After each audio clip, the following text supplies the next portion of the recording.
बहुत समय पहले की बात है। पुष्पनगर नाम के एक राज्य में लाला नाम का एक गरीब लोहार रहता था।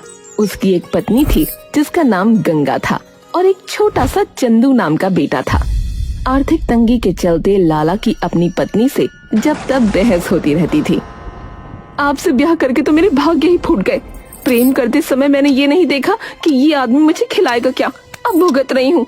अरे तो भक्तो, एक औरत को तो अपने पति का ऐसे हालात में साथ देना चाहिए भाई, और तुम तो बस लड़ती ही रहती हो। हाँ, क्या साथ दूं? तुम्हारी जगह मैं काम पर चली जाऊं? अरे भाई मैंने ऐसा तो नहीं कहा। पर कहना तो यही चाहते हो ना। अरे भाग्यवान, हम लड़ क्यों रहे हैं? अरे हमें एक दूसरे के साथ की जरूरत है भाग्यवान। नहीं, हमें पैसे की जरूरत है। अब अगर लोहार के काम में कमाई नहीं है तो कुछ और करो ना। है? क्या कहा? कितने ही लोग जुआ खेलते हैं और जीतते हैं। हे भगवान, अब तुम्हारा दिमाग खराब हो गया है लगता है। मैं जा रहा हूँ काम पर। हाँ, बड़ा खजाना लेकर आओगे ना काम पर से। लाला घर से बाहर निकल गया और उनका बेटा चंदू ये सब देखता रहा। वो चाहकर भी कुछ न बोल सका।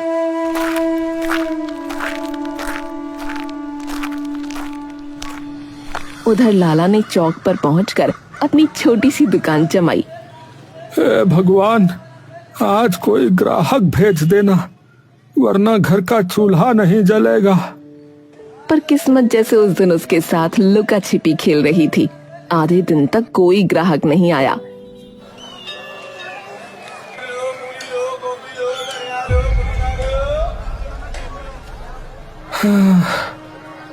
लगता है भगवान भी रूठ गया है मुझसे।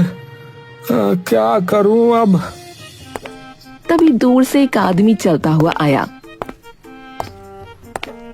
आइए आइए हुजूर, क्या बनवाना है? दराती, कुल्हाड़ी, चाकू सब चमका दूंगा लोहे की तरह। अरे नहीं नहीं भाई, मुझे तो बस जो है गप लड़ानी थी। अरे गप लड़ाने के लिए मैं दुकान नहीं लगाता हूँ। हाँ, अरे जाओ यहाँ से। सूरज ढलने लगा था, शाम हो चुकी थी और एक भी काम हाथ नहीं आया। थके हुए कदमों से उसने औजार समेटे और घर की ओर चल पड़ा। रास्ते में ही उसका दोस्त गगन मिला। गगन ने जैसे ही उसके चेहरे की उदासी देखी, तुरंत हाथ पकड़ लिया। अरे लाला, अरे क्या हो गया भाई? ये मुरझाया चेहरा क्यों? क्या बात है मेरे दोस्त? अरे कुछ नहीं भाई, छोड़ो। अरे नहीं नहीं भाई, जब तक बताओगे नहीं मैं छोड़ने वाला नहीं हूँ। बोलो। लाला ने आह भरते हुए सब कुछ बता डाला। घर की कंगाली, पत्नी की तानेबाजी और दुकान का सूना होना। गगन, अब तो लगता है किस्मत ने मेरे नाम का अध्याय ही मिटा दिया है। अब भैया तुम ही बताओ मैं क्या करूं? भाई ये तो बड़ी ही मुश्किल आन पड़ी है, लेकिन तुम जानते हो मैं तो फलों का धंधा करता हूँ। उसमें जितना मिलता है उतने में घर ही चल पाता है, तो मैं तुम्हारी मदद कहाँ से करूं भाई? गगन की बात सुनकर लाला का चेहरा और मुरझा गया। ठीक है भाई, समझ गया, तुमसे भी कोई उम्मीद नहीं। इतना कहकर वो धीरे धीरे घर की ओर बढ़ गया।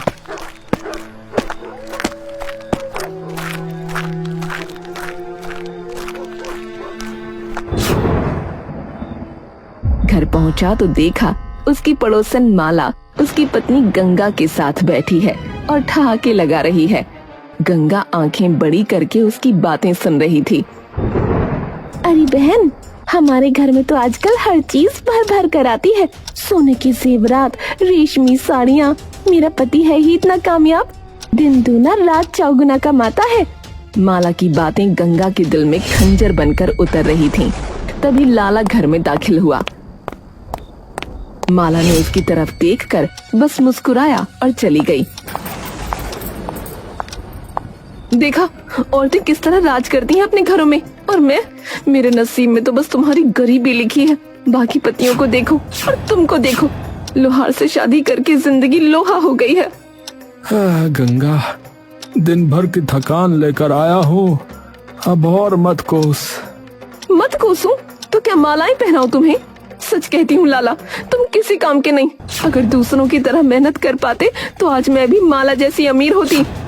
इतने में छोटा चंदू जो कोने में बैठा सब सुन रहा था, दौड़ कर आया और माँ का आंचल पकड़ लिया। माँ क्यों लड़ती हो? पापा पहले ही दुखी है, तुम क्यों उन्हें और दुख देती हो?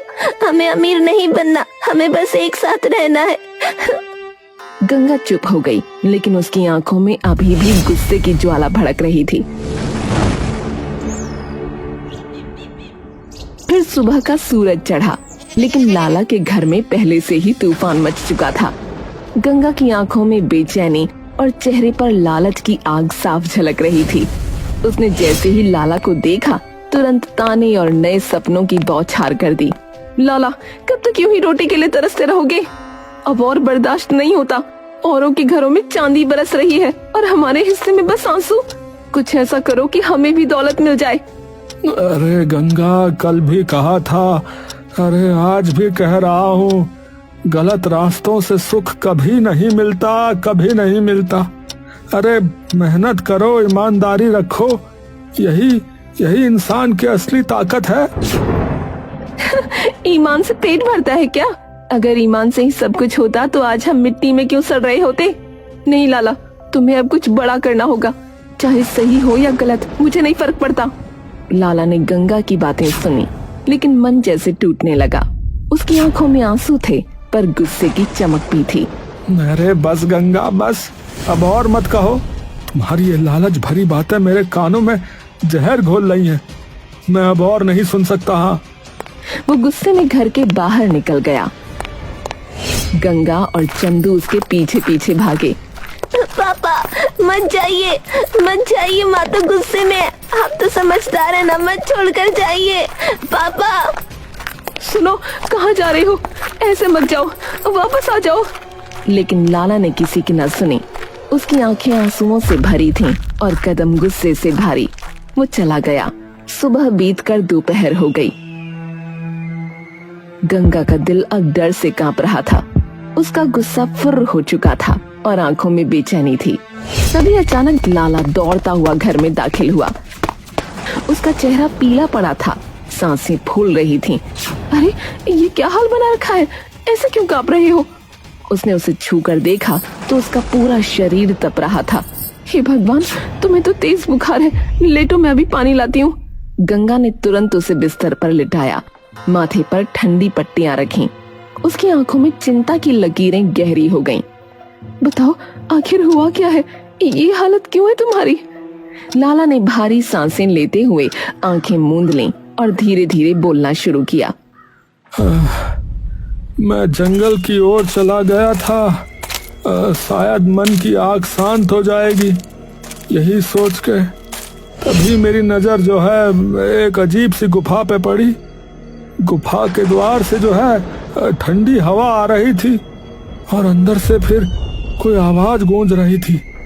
उस आवाज में ऐसा जादू था कि मेरे कदम अपने आप खिंचने लगे। आओ आओ, जो चाहो वो पालो, सोना, चांदी, हीरे, जवाहरात, पर बदले में अपनी सबसे प्रिय चीज देनी होगी। आओ आओ, जो चाहे वो पालो, सोना, चांदी, हीरे, जवाहरात, पर बदले में अपनी सबसे प्रिय चीज देनी होगी। लाला का दिल कांप गया, उसके माथे पर पसीना आ गया। उसने साहस जुटाकर गुफा में कदम रखने की सोची। तभी जमीन जैसे फट गई और उसका शरीर पीछे की ओर जा गिरा। घबराकर वो जान बचाकर भागा और किसी तरह घर पहुंचा। क्या ये सच है? एक ऐसी गुफा जहाँ जो चाहो मिल सकता है? लाला, तुम मूर्ख हो, इतना बड़ा मौका छोड़ाए। ये तो हमारी गरीबी से निकलने का रास्ता था। गंगा, ये गुफा कोई वरदान नहीं है, बल्कि अभिशाप है, अभिशाप। ये माया है, अरे छलावा है।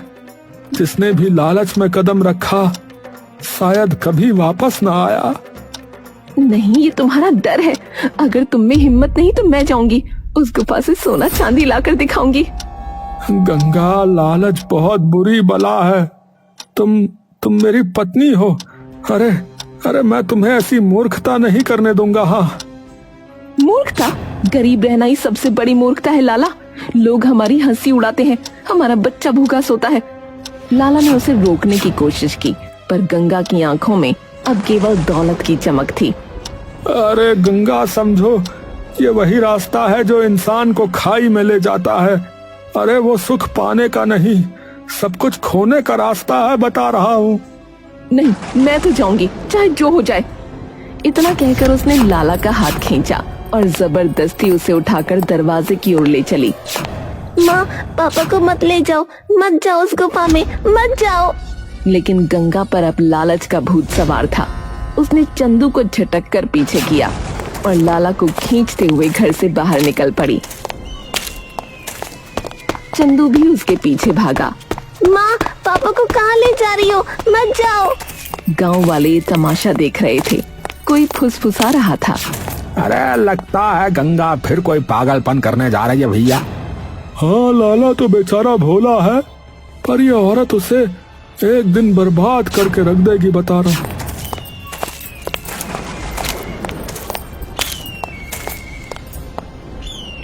अरे गंगा बहन, ये क्या हाल बना रखा है? पति को खींचकर कहाँ लिए जा रही हो? जरा मुझे भी तो बताओ। माला, तू रास्ते से हट जा, मुझे बहुत जरूरी काम है। जरूरी काम? बिना मुझे बताए? हटो माला, सब बताने का समय नहीं है। और फिर ये मेरा घर है, मेरा काम है, तुम्हें क्या मतलब? माला मुंह बिचकाती हुई पीछे हट गई और गंगा लाला को खींचते हुए आगे बढ़ी।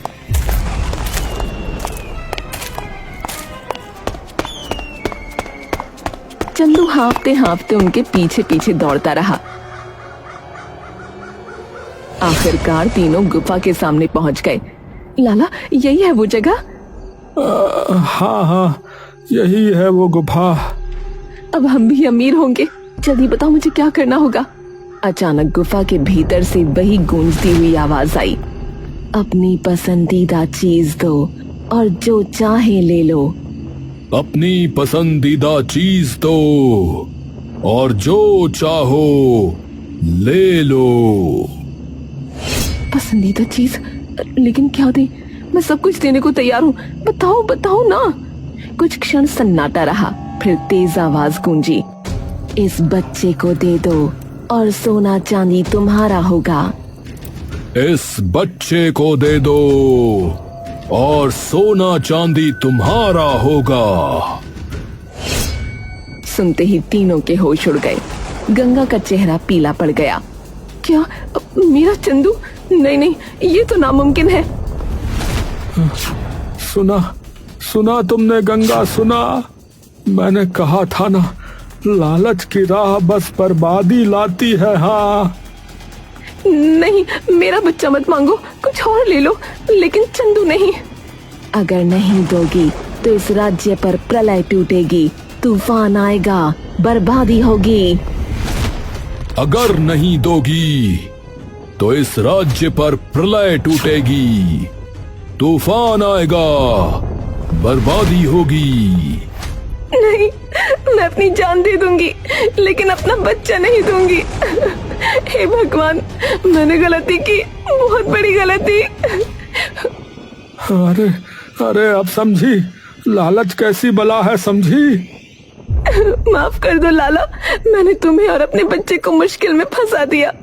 कृपा करके हमें यहाँ से बचा लो। लाला ने गहरी सांस ली और हंसते हुए बोला, ठीक है गंगा, जाओ, तुम्हें माफ किया, अब डरने की जरूरत नहीं है। हाँ। अचानक गुफा के भीतर से ठहाका गूंजा और गुफा से गगन बाहर आया।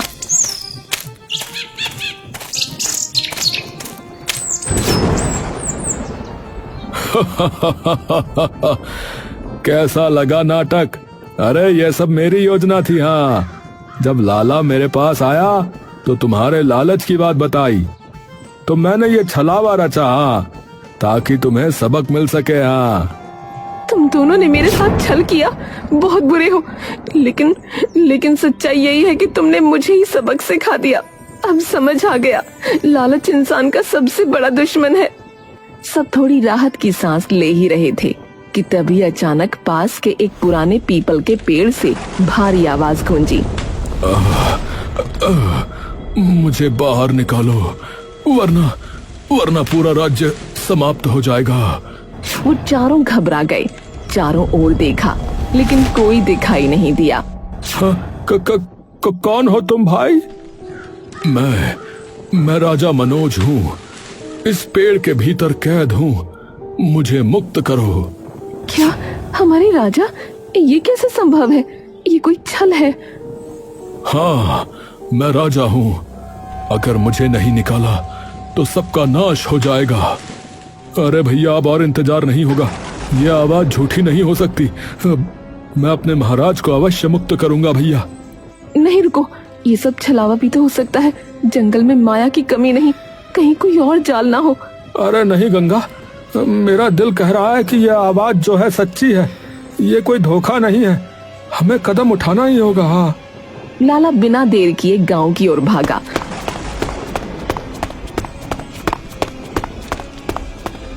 और 2 कुल्हाड़ियां उठा लाया। एक गगन को थमा दी, दूसरी खुद संभाल ली। दोनों ने मिलकर उस विशाल पीपल के पेड़ पर वार शुरू कर दिया। कुल्हाड़ियों की ठक ठक ठक की आवाज पूरे जंगल में गूंजने लगी। माँ, ये लोग सच में राजा को निकाल पाएंगे? गंगा चुप रही, उसकी आंखों में डर और उम्मीद दोनों थे। आखिरकार जब पेड़ चटक कर खुला, उसमें से प्रकाश का गोला निकला और एक घायल इंसानी रूप में बदल गया। राजा मनोज। धन्य हो, तुम लोगों ने मुझे मुक्त किया, मैं सदा आभारी रहूंगा। राजा ने कांपती आवाज में अपनी करुण कथा सुनानी शुरू की। मेरे जीवन की सबसे बड़ी पीड़ा थी कि मेरी कोई संतान नहीं थी। मैंने अनेक उपाय किए, यज्ञ, व्रत, तपस्या, पर सब व्यर्थ। तभी एक दिन एक साधु महाराज मेरे राज्य में आए। उन्होंने कहा कि राजा, यदि संतान चाहते हो तो इस पीपल के पेड़ के नीचे अकेले पूजा करो। राजा भोला बनकर अकेला पूजा करने चला गया, पर तभी वो साधु आया। अब मैं तेरे राज्य पर राज करूंगा, तेरा राज्य मेरा होगा।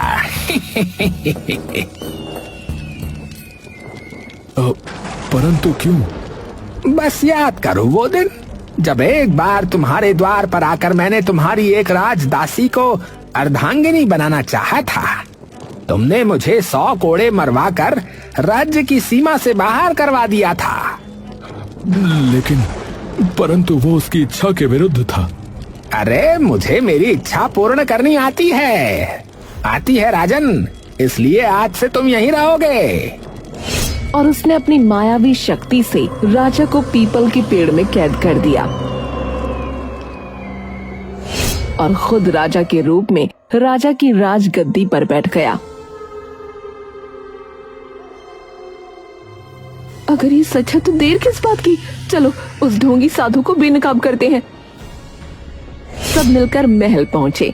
सिंहासन पर वही राजा बैठा था, पर असली राजा मनोज को देखते ही हड़कंप मच गया। हे प्रजा, पहचानो मुझे, मैं असली राजा हूँ। ये सामने बैठा व्यक्ति धूर्त साधु है, जिसने मेरा रूप चुराया हुआ है। हैं? अरे ये कौन बहरूपिया यहाँ घुस आया है? निकालो इसे यहाँ से। दरबार में अफरा तफरी मच गई। लाला ने एक पल भी बर्बाद नहीं किया। उसने अपनी कुल्हाड़ी जोर से सिंहासन की ओर फेंक दी।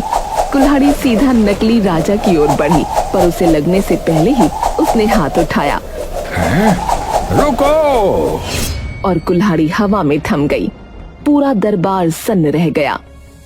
अब सब देख लो, यही असली सच है। ये कोई साधारण इंसान नहीं है, बल्कि ये मायावी व्यक्ति है। ठीक है, मेरा रहस्य खुल गया। पर तुम सब मेरा क्या कर लोगे? मेरी शक्तियों के आगे कोई टिक नहीं सकता। वो जोर जोर से हंस रहा था। सब सन्न खड़े थे। उसकी बात सच थी। उसकी मायावी शक्तियों के आगे कोई इंसान नहीं टिक सकता था। पर तभी अचानक पीछे से उसकी पीठ पर वार हुआ। औरत को कभी कमजोर मत समझना, ये वार तेरे पापों की सजा है। मायावी साधु चीख कर जमीन पर गिर पड़ा। सैनिक तुरंत और उसे जकड़कर बंदी बना लिया। अरे गंगा, अरे तुमने कमाल कर दिया गंगा। राजा मनोज अपने सिंहासन पर लौटे। तभी एक सेविका आई और बोली, महाराज, महारानी की हालत बहुत बिगड़ गई है। वैद्य जी ने हाथ खड़े कर दिए हैं, कोई उम्मीद नहीं बची। राजा मनोज का चेहरा पीला पड़ गया। वो फौरन रानी के पास पहुंचा, जो मरने की कगार पर थी। उसे देखकर राजा की जान हलक में आ गई। हे भगवान, मेरी सुनैना। महाराज, मुझे चाहिए। तुम उसे नहीं बचा पाओगे। मतलब सुनैना की ये हालत तेरे कारणवश है। सही कहा तूने। रानी की सांसें मेरे वश में हैं। उसे बचाना है तो मुझे पूरा राज्य दे दे। राजा मनोज कांप उठा। मेरी प्राणेश्वरी मेरी जान से भी अधिक बढ़कर है। राज्य जाए तो जाए, पर मैं रानी को खो नहीं सकता। ले जा सब कुछ, बस उसे जीवन दान दे दे। तभी लाला आगे बढ़ा और बोला, अरे नहीं महाराज, यही तो इस शैतान की चाल है। भावुकता में आकर आप इसे और ताकत देंगे। याद रखिए, राज्य प्रजा की धरोहर है। हाँ, पर लाला, मेरी रानी। महाराज, सिर्फ दया से दुष्ट कभी नहीं सुधरता। जब तक इसकी गर्दन पर मौत का साया न मंडराएगा, ये सच्चाई नहीं उगलेगा। देखिए, ऐसे दबाइए इसे। लाला ने तलवार असली राजा के हाथ में रख दी। राजा मनोज कांपते हुए उठे और साधु की गर्दन पर तलवार टिकाई। दुष्ट, मेरी रानी को तुरंत स्वस्थ कर, वरना आज तेरे प्राण भी यहीं समाप्त कर दूंगा। नहीं, तलवार हटाओ। मैं मान गया। रानी की बीमारी मेरी ही बनाई हुई माया है। मैंने ही विष मंत्र से उन्हें बांधा था ताकि वो मर जाए और मैं अकेला राज्य करूं। नीच, इतना बड़ा षड्यंत्र। साधु ने कुछ मंत्र बुदबुदाए। तभी महारानी की सांसें सामान्य हो गईं। उसकी आंखें खुल गईं। मेरी सुनैना। पूरा दरबार खुशी से झूम उठा, लेकिन साधु भागने की कोशिश करने लगा। पकड़ो इसे। सैनिकों ने उसे दबोच लिया। तेरे जैसे कुछ जीने का हक नहीं, पर राजधर्म कहता है कि तुझे कानून का सामना करना होगा। सैनिकों ने उसकी आंखों पर पट्टी बांध दी, मुंह पर कपड़ा ठूंस दिया और उसे कारागार में डाल दिया गया। राजा मनोज ने सबके सामने लाला, गगन और गंगा का हाथ थामा। आज न केवल मेरी रानी बची है, बल्कि मेरा राज्य भी। तुम तीनों मेरे सच्चे रक्षक हो। उन्होंने इनाम में उन्हें धन, भूमि और मान सम्मान से नवाजा। आज मैंने समझा कि मोह और लालच इंसान को कितना अंधा बना देता है। असली शक्ति सच्चाई और साहस में है। और इस तरह विजय का नगाड़ा गूंज उठा। प्रजा झूम उठी।